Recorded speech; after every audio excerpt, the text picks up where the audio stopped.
네, 안녕하세요. 저 방금 소개받은 에코앤 파트너스의 이한경이라고 합니다. 먼저 이렇게 귀한 자리에 초청을 해주셔서 감사드리고요. 그리고 앞서서 정현만 차관님께서 ESG의 거의 A부터 Z까지를 거의 다 요약 정리를 해주셔서 제가 한결 마음이 좀 가볍습니다. 저는 발표하는 그런 구조는 거의 차관님과 유사한데요. 아무래도 이제 좀 중복된 내용은 좀 제외하고 주로 저는 요새 좀 핫 이슈가 되고 있는 기후변화 관점에서 오히려 이 스토리를 좀 풀면 어떨까 그렇게 한번 자료를 준비를 해봤습니다. 그 참고로 제 소개를 좀 드리면 저는 그 환경 컨설팅을 지금 현재 24년째 하고 있습니다. 그러니까 24년 전이면 97년도인데요. 그 당시만 하더라도 이제 저희와 같은 이런 영역의 환경 컨설팅을 하는 회사는 없었거든요. 그래서 한 5명 이렇게 이제 시작을 하다가 이제 한때 이제 그 에코 프론티어라는 그런 그 130명 정도까지 되는 빅 컨설팅 회사에서 근무를 하다가 2014년도에 이제 컨설팅 부문만 에코앤 파트너스라는 이름으로 이제 독립을 하고 지금 일하고 있는 그런 이제 회사입니다. 제가 제목을 ESG 2.0 기업 리스크 이렇게 말씀을 드렸는데요. 사실 끝에 가서는 기업 리스크가 아니라 기회입니다 라는 걸로 결론이 나는데 우선은 이제 리스크부터 시작을 해야 될 것 같아서 제목을 정했고 2.0이라고 말씀드린 이유가 있습니다. 거기서부터 제가 설명을 좀 드리도록 하겠습니다. 사실 앞서서 ESG의 어떤 흐름에 대해서 정현만 차관님께서도 말씀하셨는데요. 실제 ESG라는 이름은 2005년도 UNEP FI에서 좀 공식적으로 거론이 되면서 많이 활발하게 거론이 됐다라고 합니다. 그러면서 이제 주식, 채권, 대체 투자 이런 쪽에서 흐름이 이렇게 급상승하면서 ESG 투자가 상당히 증가되고 있는데요. 저 과정에서 아마 여러분들은 체감하시지 못하셨을 겁니다. 왜 그런지 아십니까? 우리나라도 ESG 투자를 하긴 했습니다. 근데 10년 전에 우리나라가 했었던 규모는 국민연금 했었던 규모는 약 6조 정도였었습니다. 그래서 이게 이제 우리 글로벌 추세대로 되면 저는 대박 나겠구나 이런 생각을 했었던 이유가 뭐냐면 제가 ESG 평가 본부장이었거든요. 정확히 10년 전에 이 평가 비즈니스를 하고 3년 만에 접었습니다. 그 이유가 이제 제가 설명을 드릴 이유인데요. 그 당시에 ESG를 고려해서 투자를 했다라는 이 사실 자체는 실질적으로 금융 사이드에서 정확하게 투자로 연결되지 못했습니다. 즉 그냥 했다라고 하는 그런 어떤 신용에서 그쳤었기 때문에 공짜 정보를 써도 됐고요. 허술한 정보를 써도 됐어요. 그런데 제가 2.0이라고 하는 이 부분은 뭐냐면 지금 금융기관에서 요구되는 정보는 과거의 ESG 정보 플러스 기후변화로 인한 너희 기업의 기회와 위험을 정확하게 재무정보로 환산해서 공개하기를 원합니다. 즉 되게 눈에 보이는 거고요. 또 이거는 금융기관이 하게끔 감독기관이 규제를 합니다. 그러니까 이거는 금융기관이 안 하면 안 됩니다. 그리고 또 제대로 해야 되고요. 또 이걸 법적 책임화 되기 때문에 10년 전에 ESG 1.0과 지금 이제 시장에서 제가 체감하는 2.0은 다르다 이렇게 말씀드릴 수 있을 것 같습니다. 그래서 사실은 이제 국내에 최근에 그 책임 투자를 끌고 왔었던 거는 UNPRI라는 저 왼편인데요. 최근에 2018년도에는 보험사들이 지속가능 보험 원칙을 발간했고요. 2019년에는 은행사들이 지속 책임 은행 원칙을 발간했습니다. 즉 맨 왼편은 자산운용사를 포함한 약간 투자 관점, 그다음에 보험 은행, 즉 전 금융권들이 글로벌로 우리 이제 ESG를 통합한 투자를 해야겠다라고 하는 것들이 사실은 10년 전, 그러니까 최근에는 거의 주류화됐다 이렇게 말씀드릴 수 있습니다. 그런 과정에서 지금 BIS라고 하는 곳은 국제결제은행인데요. 여기는 이제 금융기관의 국제기구라고 이해를 하시면 됩니다. 이 금융기관이 일단 기후변화로 인해서 우리 금융권이 망할 수 있겠구나라고 위기를 자각하신 거예요.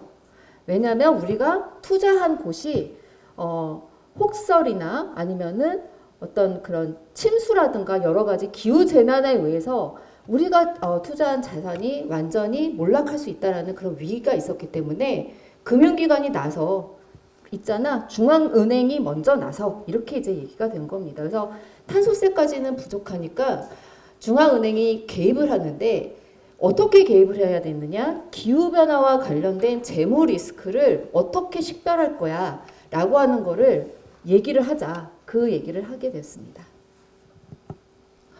그래서 이제 나오게 된 게 앞서서 이제 차관님께서 말씀하셨던 것 중에 제가 사실 오늘 좀 많이 강조드리고 싶은 건 TCFD라고 하는 겁니다. Task Force on Climate Related Financial Disclosure.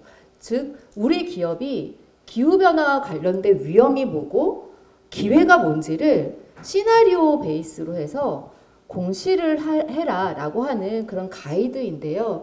이거를 금융안전위원회가 권고안을 발표를 했습니다. 그래서 이제 왼쪽에 보시면 밑에 저게 재무제표고요. 손익계산서고요.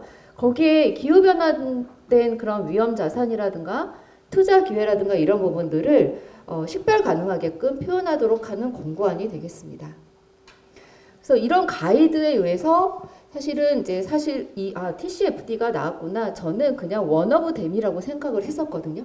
2년 전만 하더라도 워낙 이제 그 공시하라는 이니셔티브가 너무 많거든요. 근데 이제 얘는 좀 다르더라고요. 어떤 의미냐면 이제 중앙 금융기관을 관리 감독하는 중앙관리감독기관이 야 이거 권고해. 중앙은행도 나서서 해. 이러다 보니까 이게 금융기관에 쫙 퍼지는 겁니다. 보시면 우리나라도 몇 군데가 가입을 했는데 금융기관이 859개가 가입을 했고요. 나머지 여러 글로벌 기업들이 가입을 하면서 우리 기후변화와 관련된 재무 리스크를 공개를 하겠습니다. 우리 이렇게 선언합니다. 라고 하는 식으로 표현을 하게 됩니다. 근데 제가 이거를 좀 강조드리는 이유가 있습니다.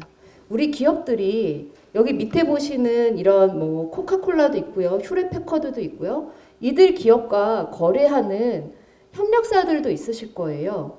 근데 문제는 뭐냐면 이 휴레패커드라든가 이런 그 코카콜라 얘네들이 자기들만 하지 않아요.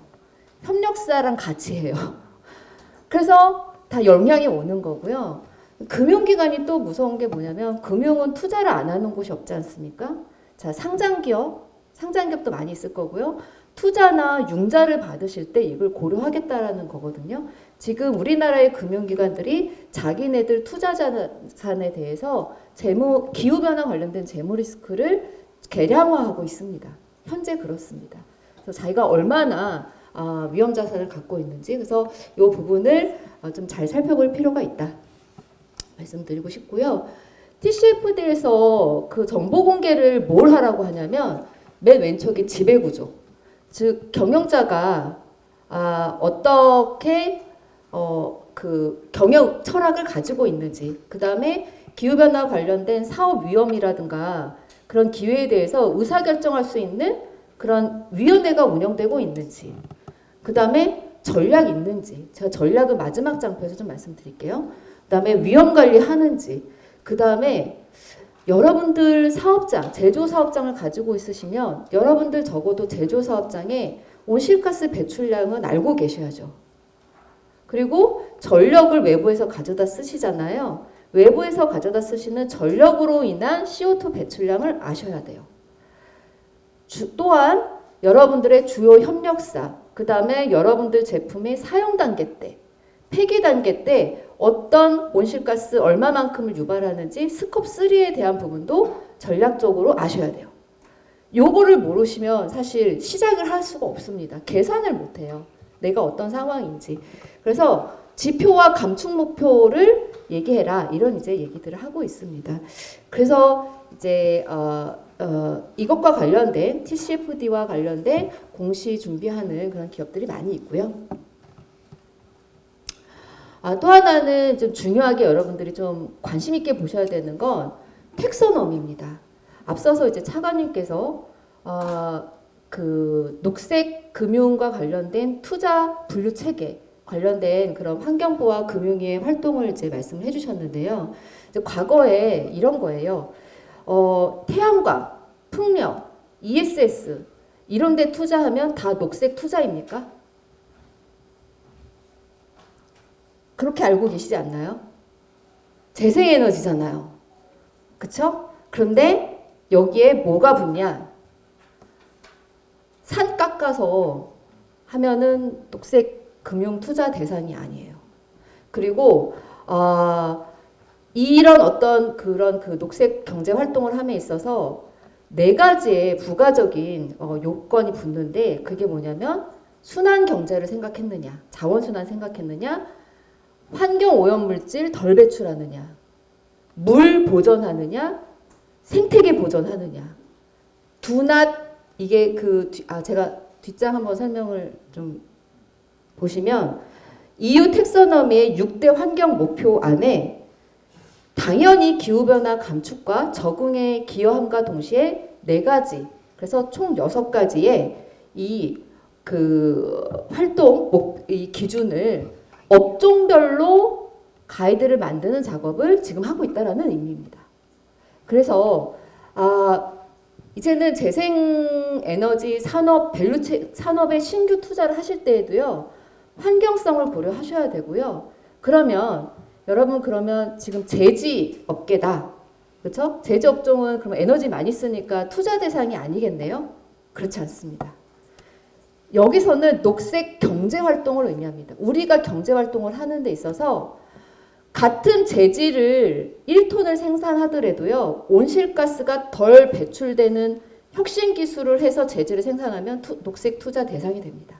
이거는 녹색 산업의 분류 체계가 아닌 녹색 경제 활동에 대한 분류 체계다. 이거를 꼭 말씀을 드리고 싶고, 그래서 조금 첨예하게 대립될 요지가 많이 있습니다. 왜냐하면 기존에 많은 투자자들이 사실 이런 부분을 검토하지 않고 투자를 이미 한 곳들이 많이 있거든요.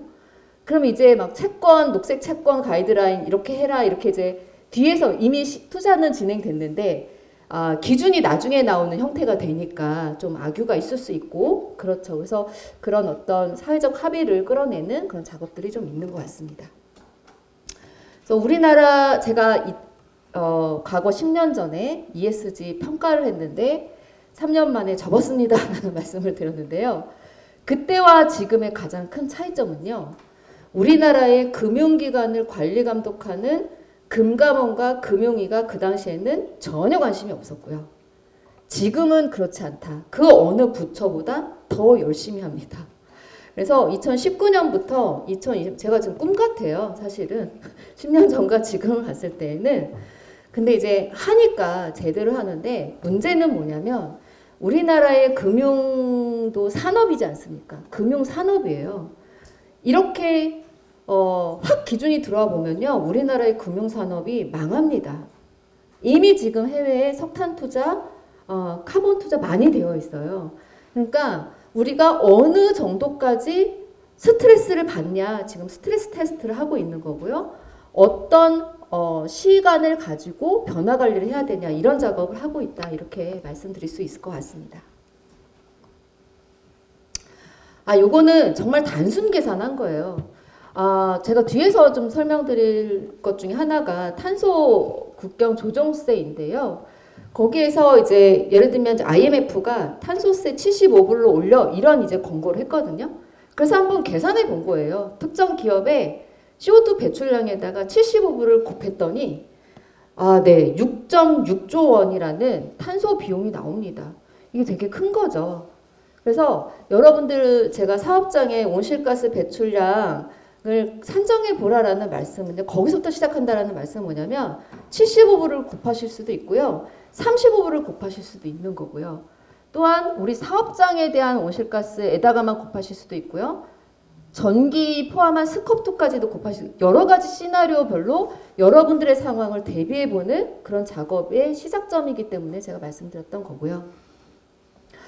그리고 두 번째는 지금 많은 기업들이 우리도 탄소 중립 선언해야 되는 거 아니야? 이런 고민들을 많이 하잖아요. 근데 탄소 중립 선언이 쉽지 않습니다. 지금 이거는 저희가 한번 SBT라고 하는 이제 구글에서 한번 쳐보시면요. Science Based Target이라는 게 있어요. 여기 사이트에서는 각 연도별로 이 정도는 감축해야 돼라고 하는 기본값이 이미 들어가 있어서요.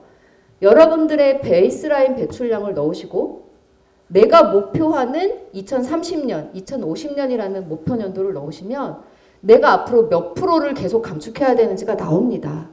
근데 아주 단순 계산이지만 실제 이제 특정 기업에 대해서 저희가 뵀을 때 예를 들면 1.5도씨 시나리오, 2도씨 시나리오 대비해서 우리 기업이 매해 몇 프로씩 감축해야 된다. 2%씩 감축해야 된다. 4%씩 감축. 이게 쉬운 일이 아니죠. 그렇죠? 그래서 이런 감축 목표를 선언하는 그런 방법론도 글로벌 기업들이 많이 쓰는 방법들이 제시되어 있다. 말씀드릴 수 있을 것 같습니다. 그래서 사실 이제 이런 제가 어떤 배경을 좀 말씀드린 이유는 혹시 수출 의존적인 그런 산업군이 계시다면 탄소 국경 조정세 약간 귀를 쫑긋하는 그런 얘기인데요. 뒷장을 좀 넘겨주시면 기본 개념을 좀 말씀드릴게요. EU에서 배출권 거래제를 오랫동안 추진해 왔지 않습니까? 그리고 우리나라는 사실 EU의 배출권 거래제를 벤치마킹을 많이 했습니다. 근데 EU가 어떤 개념이냐면 우리는 여태까지 우리 영내의 기업들이 온실가스 탄소 비용을 많이 지불해 왔어.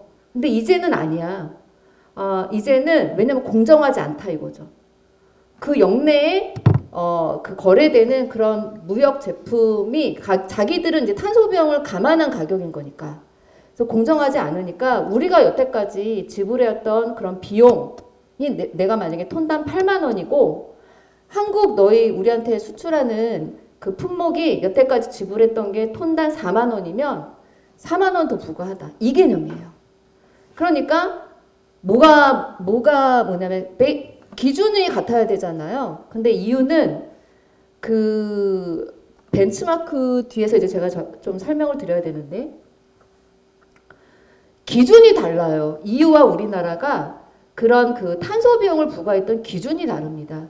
EU는 그 벤치마크 계수라고 하는 그런 개념, 그 업종에 대한 기준이 상위 10%인데요. 저희는 중간값을 쓰고 있거든요. 그리고 EU는 스콥2에 해당되는 전기에 대한 CO2를 산정하지 않고 우리나라의 배출권 거래제는 스콥1과 스콥2를 같이 감안을 합니다. 그러니까 얘네들을 같은 선상 내에서 한번 계산을 해보고 그 다음에 내가 그러면 얼마나 더 부과돼?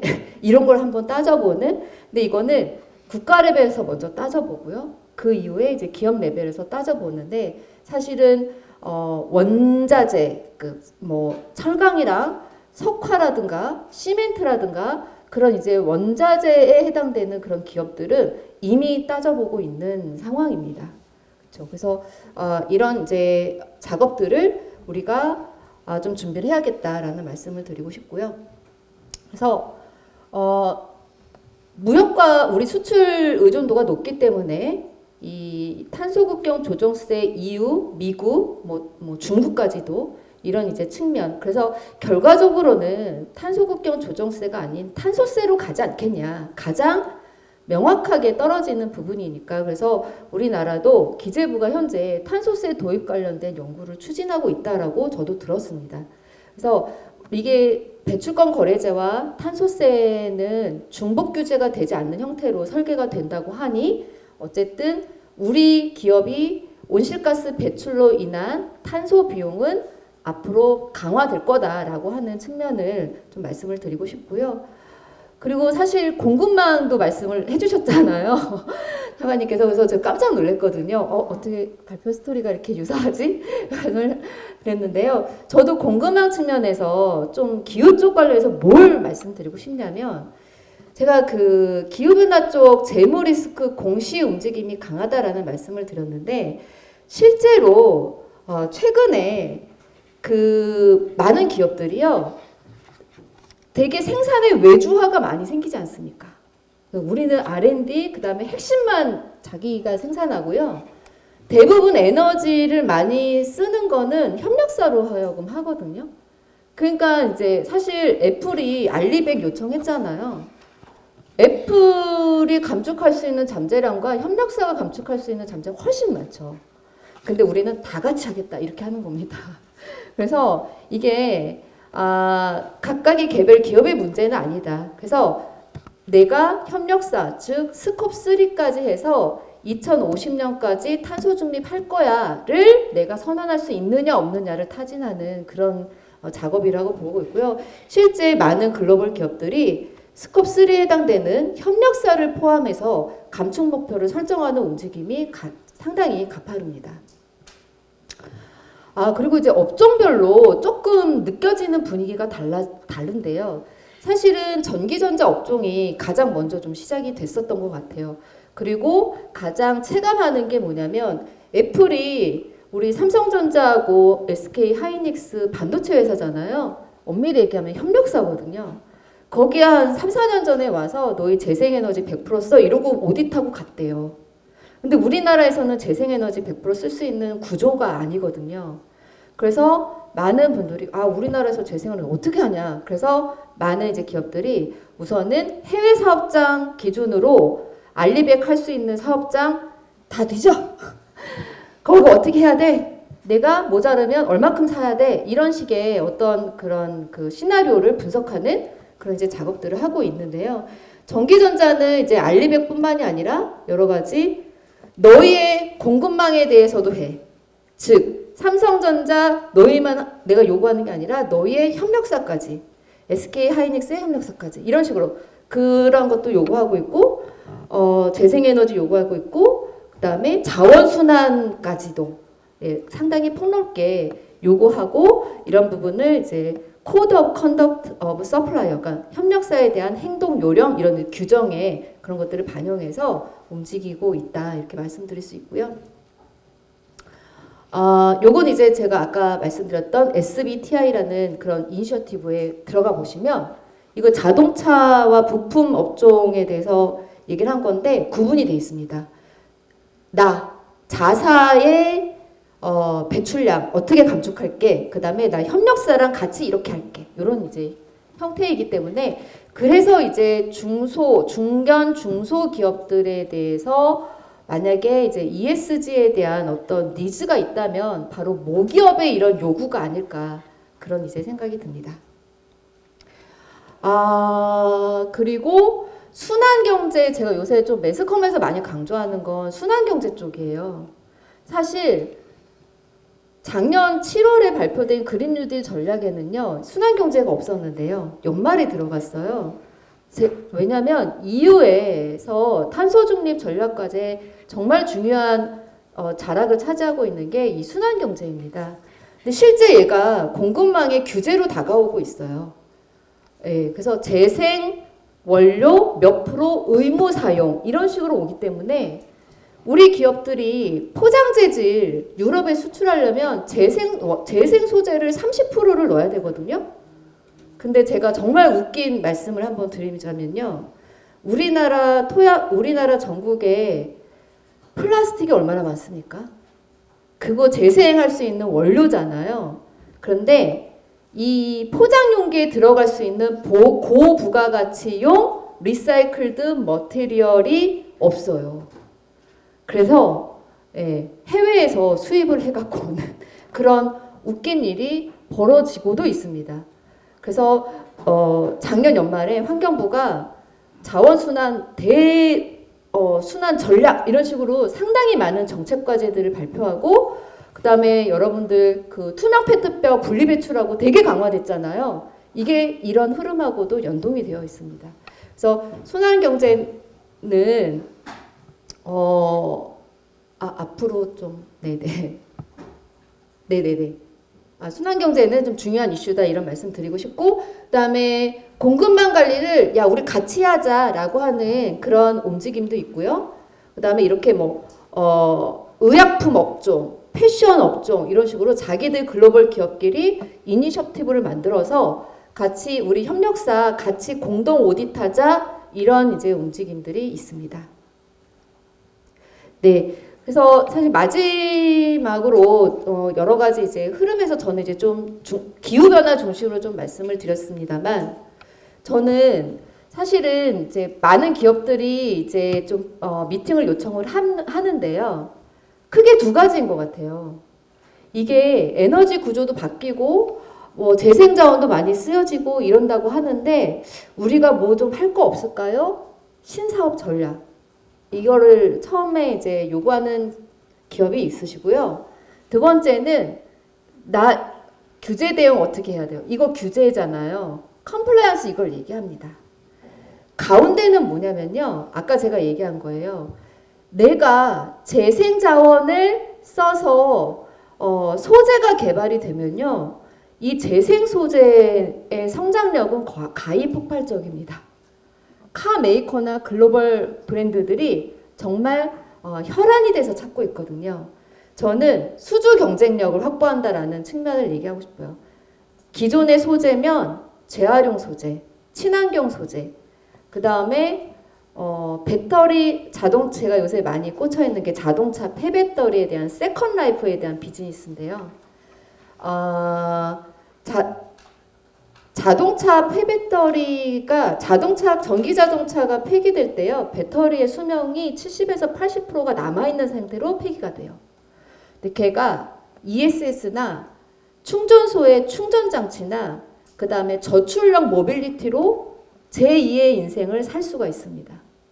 근데 아직 우리나라는 일단은 보급이 중요하기 때문에 근데 그 시장이 이미 보급되어 있는 폐배터리만 단순 계산해도 4, 5조 시장이 나와요. 그래서 그러면 앞으로 10배 보급되면 40조 시장이네 이렇게 계산이 될 수 있어서 그런 판도가 바뀐다라는 이제 말씀을 드리고 싶고 그래서 신사업, 그다음에 내 제품의 친환경성을 감안한 수주 경쟁력, 그다음에 공시하라면 잘해야죠. 공시하고 네. 그다음에 규제 강화되니까 규제에 잘 대응해야 됩니다. 네. 그래서 기업이 그러면 이 시점에서 다 같이 손붙잡고 움직일 수는 없어요. 사실 10년 전에도 제가 이 그림 많이 드렸는데요. 다 같이 하는 건 바람직하지 않는 것 같습니다.